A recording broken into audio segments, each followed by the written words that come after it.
Hello student, welcome to my channel. देखिए आज का जो टॉपिक है ये प्लेन इक्वेशन है। ये बीसीए सेकंड सेमेस्टर का कोर्स का है। तो इसमें देखिए प्लेन लिखा है angle between two plane. Angle between two plane, दो प्लेन के बीच का एंगल फाइंड करना है और उसकी कंडीशन से बताना है।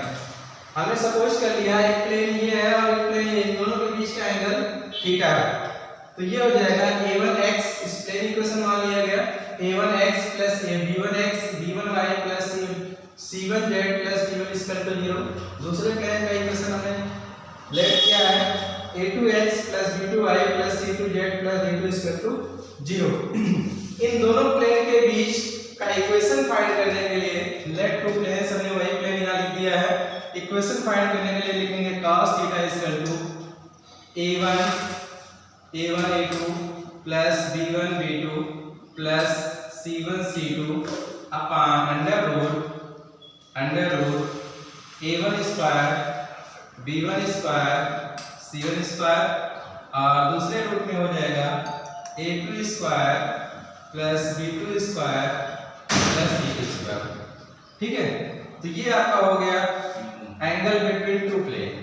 दो प्लेन के बीच का एंगल निकालने का फार्मूला ये हो गया। अब इसके बाद दो प्लेन एक दूसरे के परपेंडिकुलर होते हैं, एक दूसरे के पैरेलल होते हैं, उसके कंडीशंस देखिए नोट कर लेते हैं। नोट पहला नोट है if two plane are perpendicular,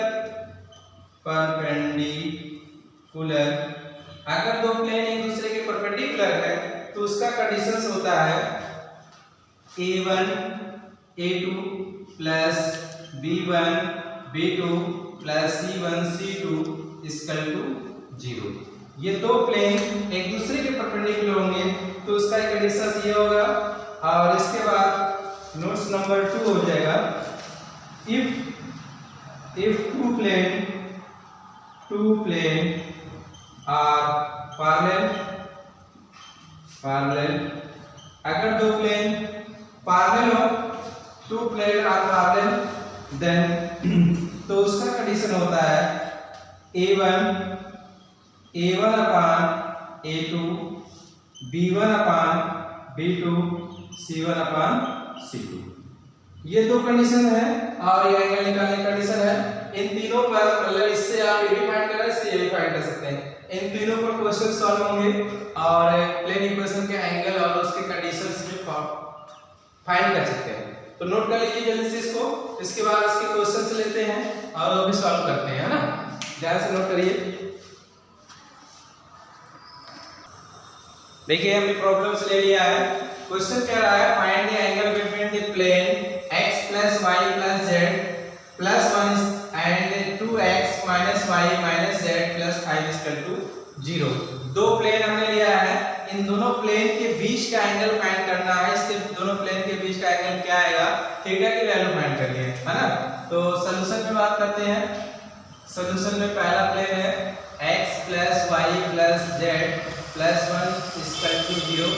ये इक्वेशन फर्स्ट हो जाएगा और 2x minus y minus z plus 5 equal to 0 equation second. पहला प्लेन इक्वेशन है, सेकंड प्लेन इक्वेशन है।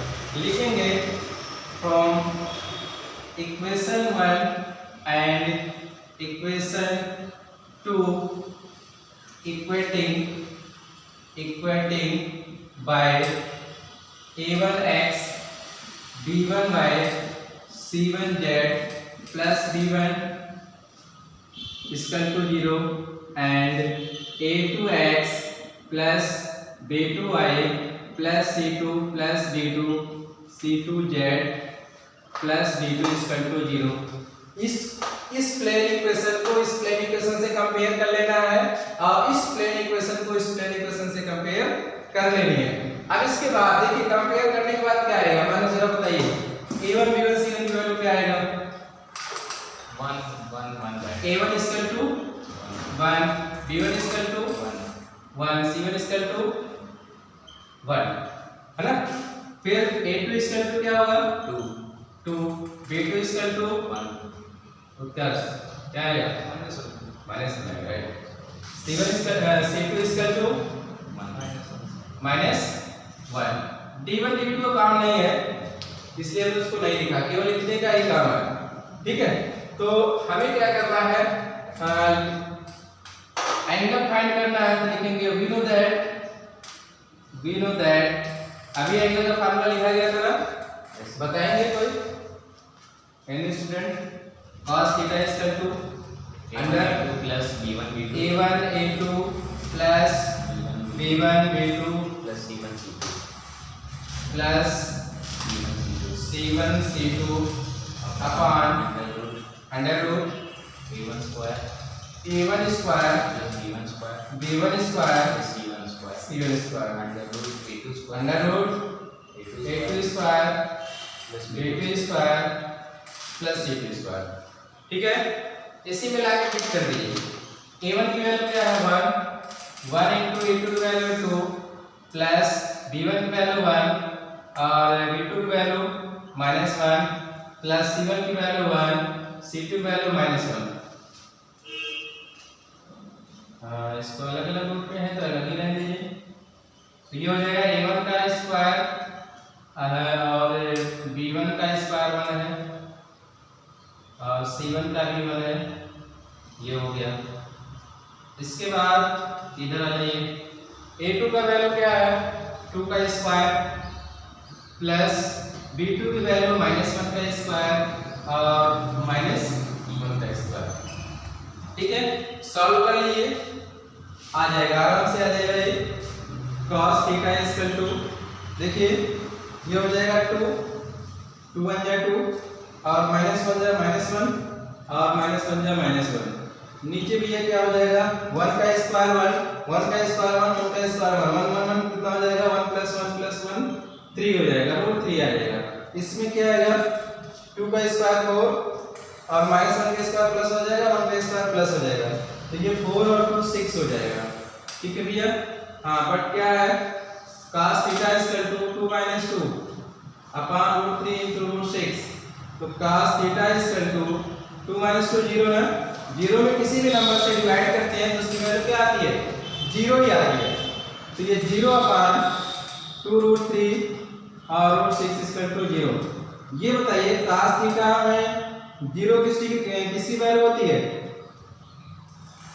बताइए cos थीटा में 0 की किसकी वैल्यू होती है 60 30 45 90 किसकी वैल्यू होती है 90 की होती है, राइट।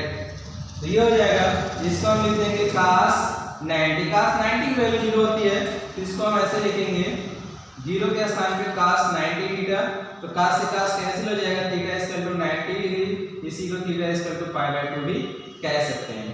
तो इसका मतलब ये है कि दो प्लेन, एक प्लेन इधर से ऐसे जा रहा है और एक प्लेन इधर से ऐसे जा रहा है, ये एक दूसरे की क्या है परपेंडिकुलर है। ठीक है, ये आपका आंसर आ गया, नोट करें जल्दी से, बहुत आसान है, बीसीए का मैथमेटिक्स कट नहीं होती है लेकिन पढ़ने के ऊपर है, बस थोड़ा सा प्रैक्टिस करते रहिए। चलिए नेक्स्ट नोट करिए, नेक्स्ट कोई प्रॉब्लम्स लेंगे जल्दी से, बहुत तेज नोट करें। देखिए नेक्स्ट प्रॉब्लम हमारा है, ये दिया हुआ है, क्वेश्चन है कि variable plane is at a constant distance small p from the origin and they meet the coordinate axis in a comma b comma capital A comma capital B comma capital C so that the locus of the centroid of the tetrahedron OABC is x power minus 2 plus y power minus 2 plus z power minus 2 is equal to 16 p की power minus 2। ये हमें prove करके लाके दिखाना है। और देख ही रहे हैं कि इस क्वेश्चन का इंपॉर्टेंस क्या है। ये क्वेश्चन जो है बीसीए कानपुर यूनिवर्सिटी में आया हुआ है 2005 में, 2009 में बीसीए आगरा यूनिवर्सिटी में आया हुआ है, 2004, 2006, 2011 में बीसीए मेरठ यूनिवर्सिटी में आया हुआ है, 2003, 2005 में भी अदर यूनिवर्सिटी में आया हुआ है। समझ जाइए कि इस क्वेश्चन का इंपॉर्टेंस कितना है। और ये क्वेश्चन बहुत इंपॉर्टेंट है, ये आपको 5 से 8 नंबर के बीच में क्वेश्चन आया हुआ है। ठीक है, हाई क्वेश्चन नहीं, बहुत ध्यान से देखिएगा, अच्छे से आ जाएगा। ठीक है, तो अब यहाँ पे हम करेंगे क्या, टेट्राहेड्रन की बात करना। सबसे पहले हम कोऑर्डिनेट खींचते हैं। ये कोऑर्डिनेट है, इसको अगर हम x एक्सिस लेट करते हैं, इसको y एक्सिस लेट करते हैं, इसको z एक्सिस लेट करेंगे। तो यहाँ पे यहाँ से यहाँ तक हम स्मॉल a मार लेते हैं, यहाँ से ये b सपोज करते हैं, यहाँ वो है और यहाँ पे हम c सपोज करते हैं। तो ये capital A capital B capital C हो जाएगा, यहाँ से डिस्टेंस स्मॉल c हो जाएगा, राइट। अब इसके बाद ये वर्किंग है, वर्किंग का वर्टेक्स हमेशा 0,0 होता ही है, आपको पता है। अब ये आपको ऐसे मिला लेते हैं, इस प्लेन को मिला लिया है। देखिए ये प्लेन 3D है, प्लेन 3D होता ही है।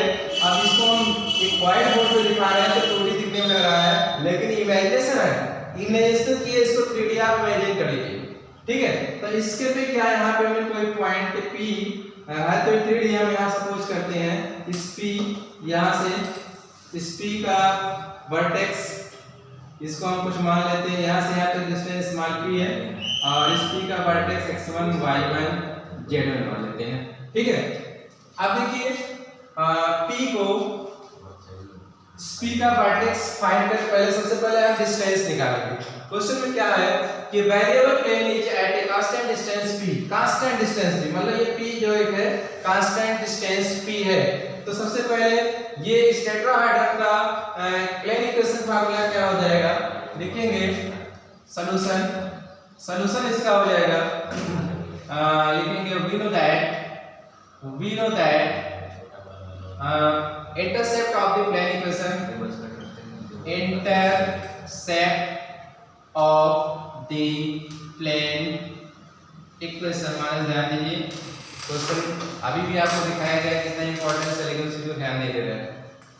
तो intercept of the plane equation, तो ये हो जाएगा x upon a plus y upon b plus z upon c equal to 1। यह भी आपने पढ़ चुके हैं कि इंटरसेप्ट फॉर्म का plane equation formula x upon a y upon b z upon c कहां से है, x एक्सिस पे इंटरसेप्ट स्मॉल a है, y एक्सिस पे इंटरसेप्ट स्मॉल b है और z एक्सिस पे इंटरसेप्ट स्मॉल z है, ठीक है। तो ये इंटरसेप्ट आपका प्लेन इक्वेशन हो गया। अब इसी प्लेन इक्वेशन पे वर्किंग से परपेंडिकुलर डिस्टेंस p की वैल्यू फाइंड करनी है। आपने इंटरमीडिएट में पढ़ा है ये formula p √c upon a square plus b square, पढ़ा है नहीं पढ़ा, पढ़ा है। कैसे पढ़ा है इसको भी देखिए। अगर मान लीजिए कोई plane equation ax plus by plus c equal to 0 था, इस प्लेन पर परपेंडिकुलर डिस्टेंस वर्किंग से 0,0 इसमें डाला जाता है तो p इक्वल टू हो जाता है ax के स्थान पे 0 by के स्थान पे 0 plus c upon under x का कोएफिशिएंट क्या होता था a स्क्वायर और y का कोएफिशिएंट प्लस b स्क्वायर ये होता था। तो p इक्वल टू ये दोनों 0 तो c upon under a square plus b square आपने पढ़ा है इंटीग्रेट स्ट्रेट लाइन इक्वेशन में, जैसे आपने यहाँ पर पढ़ा है सेम वैसे प्लेन इक्वेशन होगा। डिफरेंस क्या होगा, यहाँ x और केवल y था, यहाँ x y z रहेगा, ठीक है। तो यहाँ पे प्लेन इक्वेशन है तो x y z तीनों कोऑर्डिनेट रहेंगे, लेकिन ये स्ट्रेट लाइन का इक्वेशन था तो आपको ऐसे था। अब यहाँ प्लेन इक्वेशन की बात कर रहे हैं तो इसके लिए भी हो जाएगा, लिखेंगे पॉइंट P या ऐसा लिखेंगे वर्किंग टू डिस्टेंस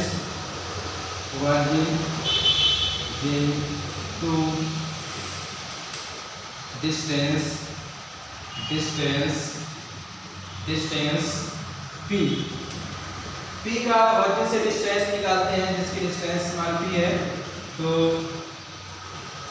ये हो जाएगा P equal to under root यहाँ पे क्या होगा, जैसे यहाँ पे किया गया था x के स्थान पे 0 y के स्थान पे 0 z के स्थान पे 0, वैसे यहाँ पे हो जाएगा आपका x की वैल्यू यहाँ पे 0 अपान a प्लस y की वैल्यू भी 0 अपान b प्लस z की वैल्यू 0 अपान c अपान अंडर रूट ये हो जाएगा x का कोएफिशिएंट यहाँ पे क्या है, बोलिए x का कोएफिशिएंट क्या है यहाँ पे 1 x का कोएफिशिएंट यहाँ पे 1 अपान है, y का कोएफिशिएंट z का कोएफिशिएंट 1 अपान से। तो यहाँ पे बताया गया था कि अब नीचे जो लिखा गया है ये कहाँ से है, x का कोएफिशिएंट, b कहाँ से है, y का कोएफिशिएंट। बस यहाँ पे भी x का कोएफिशिएंट हो जाएगा 1 अपान a का स्क्वायर प्लस 1 अपान b का स्क्वायर प्लस 1 अपान c का स्क्वायर। ठीक है भैया, ये हो गया। और इस -1 को यहाँ पे इधर आ जाता है, यहाँ पे c लिखा था, इसको हम इधर ले आएंगे, इसको मॉड लेते हैं। मॉड में डिस्टेंस नेगेटिव होती नहीं है, इसलिए सारे जीरो हो जाएंगे, -1 प्लस हो जाएगा, तो ये p इक्वल टू हो जाएगा 1 upon under root 1 upon a square plus 1 upon b square plus 1 upon c square. ये हो गया। इसको इधर ले आया, इसको इधर ले आते हैं, तो ये हो जाएगा under root 1 upon a square plus 1 upon b square plus 1 upon c square equal to 1/p हो जाएगा। स्क्वायरिंग ऑन दो साइड, क्या करेंगे, स्क्वायरिंग ऑन दो side, squaring on both side, दोनों साइड का स्क्वायर कर लेंगे, तो ये हो जाएगा 1 upon p square equal to 1 upon a square plus 1 upon b square plus 1 upon c square. इतना नोट करिए, उसके बाद आगे देखते हैं ना। इतना नोट करिए, जल्दी से जगह नहीं है हमारे पास, जल्दी नोट करें। देखिए नोट हो गया होगा। अब इधर से हम रेस कर देते हैं ना, तो ये इधर हमने रेस कर लिया। अब इसके बाद क्या करेंगे, हमें प्रूव करना है, तो सबसे पहले हम क्या करेंगे, टेट्राहेड्रन के वर्टेक्स फाइंड करेंगे। देखिए जो हमने यहाँ से P बनाया, ऐसा वर्टेक्स x1 y1 z1 माना है, रियल में अगर 3D में देखेंगे तो ये वहाँ है, होना ही नहीं चाहिए। ये P जो वर्टेक्स है, ये 3D पिक्चर में यहाँ नहीं होना चाहिए, कहीं इस चारों जो इसके कार्नर है, 1 2 3 4 कार्नर, इसके बीच में कहीं भी होना चाहिए। फिर हमने सपोज किया है, तो ये x1 y1 z1 है, मतलब ये x1 y1 z1 जहाँ तक ये होना चाहिए, कहीं इसी बीच में ही होना चाहिए। P ये हो जाता है x1 y1 z1। आपको सारी नहीं समझदार ऐसे समझ जाएगा, ये है। तो इसके बाद हम क्या करेंगे, ये P का वर्टेक्स निकालेंगे। ये स्मॉल p था, ये डिस्टेंस जो था स्मॉल p था, ये कैपिटल P है। ये भी ध्यान दीजिए, नहीं तो दो बार P में आप कंफ्यूज हो जाएंगे। ठीक, अब इसके बाद हम टेट्राहेड्रन्स का वर्टेक्स फाइंड करते हैं। तो सबसे पहले लिखेंगे लेट a का वर्टेक्स कितना होगा भैया, a का वर्टेक्स स्मॉल a, 0, 0। b का वर्टेक्स क्या हो जाएगा, 0, b, 0। Right, 0, b, 0। c का वर्टेक्स 0, 0, c। Right, 0, 0, c। ये आपका वर्टेक्स फाइंड हो गया टेट्राहेड्रन का। अब इसका हमें क्या करना है, इसका हमें कोऑर्डिनेट फाइंड करना है। कोऑर्डिनेट और वर्जिन का जो वर्टेक्स है, इसको भी ले लेते हैं, क्यों 4 कोऑर्डिनेट में वर्जिन आपका हो जाएगा O का वर्टेक्स 0, 0। ये हो गया। इन चारों द्वारा टेट्राहेड्रन्स का कोऑर्डिनेट लिखेंगे। We know that coordinate of vertex tetrahedron, coordinate of tetrahedron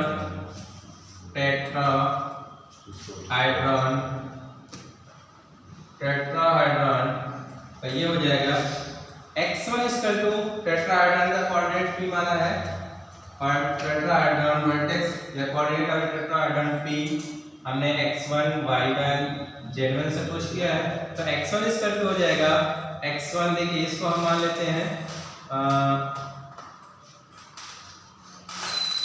यहाँ पे अगर हम x और y मान लेते हैं, x और y मान लेते हैं, तो ये आपका हो जाएगा x1 y1 z1, x2 y2 z2, x3 y3 z3, और ये हो जाएगा x4 y4 z4। ठीक है भैया, ये हो गया x4 y4 z4। तो टेट्राहेड्रन का कोऑर्डिनेट का फार्मूला होता है x equal to x1 plus x2 plus x3 plus x4 upon 4, ये फार्मूला होता है। तो यहाँ पे सारी वैल्यू रखते हैं, ये हो जाएगा a प्लस 0 प्लस 0 प्लस 0 अपान 4। देखिए भैया x2 की वैल्यू 0 है, x3 की वैल्यू x4 की वैल्यू 0 है, तो ये हो गया। तो ये फाइनल हो जाएगा x इक्वल टू क्या हो जाएगा a/4 हो गया। ठीक है भैया, तो a/4 x की वैल्यू हो गई। यहाँ से अगर हम यहाँ से x की वैल्यू a/4 आ गया, तो x, इसके बाद यहाँ पे x की वैल्यू आ गई, इसको x डैश मान लीजिए ज़्यादा क्योंकि डिफरेंट, ये डैश डैश कर लीजिए, ठीक है, डैश हो गया, यहाँ पे डैश, यहाँ पे डैश, अब सही। अब ऐसे y1 y डैश मानेंगे, y कोऑर्डिनेट ये क्या हो जाएगा, y1 plus y2 plus y3 plus y4 अपान 4, क्या हो जाएगा क्या से बताइए, y1 की वैल्यू क्या है 0, y2 वैल्यू बाकी सब 0 अपान 4, y1 डैश की वैल्यू क्या हो गई b/4 हो गई ना। सिमिलरली करके निकाल लेंगे ऐसे। अब ऐसे हम निकालते हैं z की वैल्यू, डायरेक्ट सिमिलरली लिखते हैं। Yes sir. चलिए आप समझदार हैं तो लिख सकते हैं सिमिलरली भैया z डैश इक्वल टू हो जाएगा z1 plus z2 plus z3 plus z4 अपान 4, तो हम डायरेक्ट लिख देते हैं, सबकी वैल्यू आएगी वही चीज c अपान 4। x dash y dash z dash की वैल्यू तो हमें फाइंड हो गई। अब इसके बाद क्या करते हैं, ये सारे वर्टेक्स ले जाकर हम पुट करेंगे। यहाँ से अगर हम a की वैल्यू फाइंड करें क्या आएगा, a की वैल्यू क्रॉस फाइंड करेंगे, a इक्वल टू आ जाएगा 4x1 डैश, यहाँ से आ जाएगा यहाँ से, तो b की वैल्यू आ जाएगा 4y1 डैश, c की वैल्यू आ जाएगा 4z1 डैश, abc की वैल्यू आ गई। abc की वैल्यू इक्वेशन फर्स्ट में ले जाकर पुट करते हैं, उसके बाद देखेंगे क्या आएगा।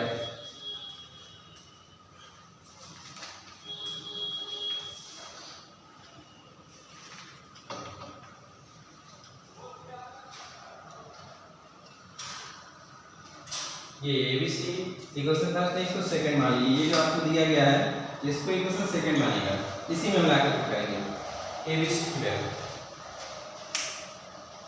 इधर हो गया होगा इस साइड में,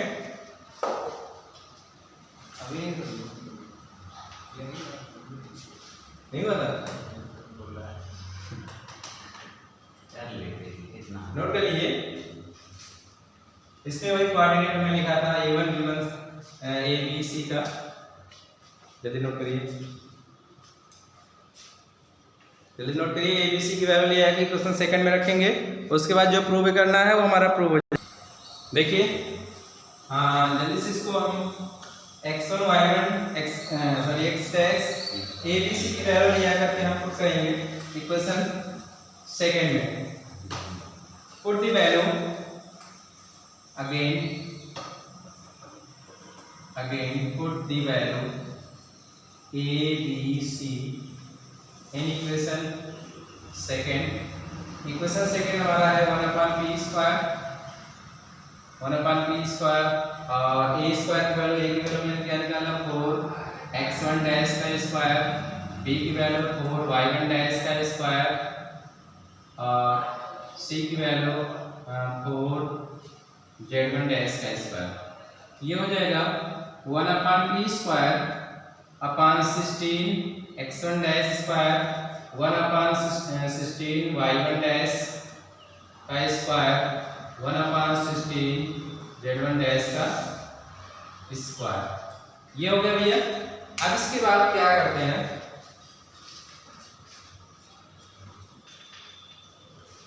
अब इसकी जो वैल्यू 16 है, इसको सबसे पहले क्या है, इसको 16 कॉमन करते हैं, उसके बाद यहाँ ले आते हैं 1/p स्क्वायर 1/16 कॉमन हो जाएगा, तो 1/x1 डैश का स्क्वायर और y डैश का स्क्वायर और z डैश का स्क्वायर। ये हो गया 16, यहाँ आ जाएगा 16 ऊपर जाएगा अपान p स्क्वायर है इक्वल टू, इसको ऊपर ले जाएंगे, तो ये हो जाएगा x डैश का -2 x डैश की पावर -2 और y डैश की पावर -2 z डैश की पावर -2। ये हो गया। इसको भी उधर ले जाएंगे p को, p हो जाएगा x डैश का स्क्वायर -2 प्लस y डैश का और -2 z डैश की पावर -2 और ये हो जाएगा -2 और ये 16 p की पावर -2। तो सो लिखेंगे, so locus of the tetrahedron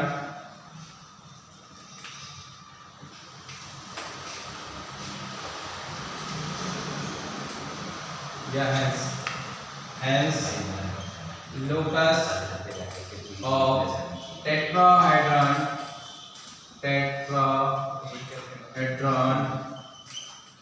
locus of the tetrahedrons की बात करते हैं तो x1 डैश y1 डैश है, इसको हम केवल x y z लिखते हैं। तो ये हमारा हो जाएगा x की पावर -2 y की पावर -2 z की power -2 is equal to 16 p की पावर -2। क्या भैया हमें यही प्रूव करना था? जी हाँ, यही प्रूव करना था। प्रूव। ठीक, तो ऐसे ही क्वेश्चन बीसीए के आते हुए आए हैं और भी क्वेश्चन ऐसे और भी अपने टेक्स्ट बुक से देखेंगे तो सेम ऐसे क्वेश्चन वहां मिलेगा, उसको सॉल्व करिएगा। ठीक है, अगर आपको समझ में थोड़ा सा भी आता है तो पब्लिश करने में आपको क्या बोलेगा, जिससे क्या है कि और भी बीसीए की कोर्सेज कंटिन्यू कर सके। ठीक है, आज के लिए इतना ही। Thank you.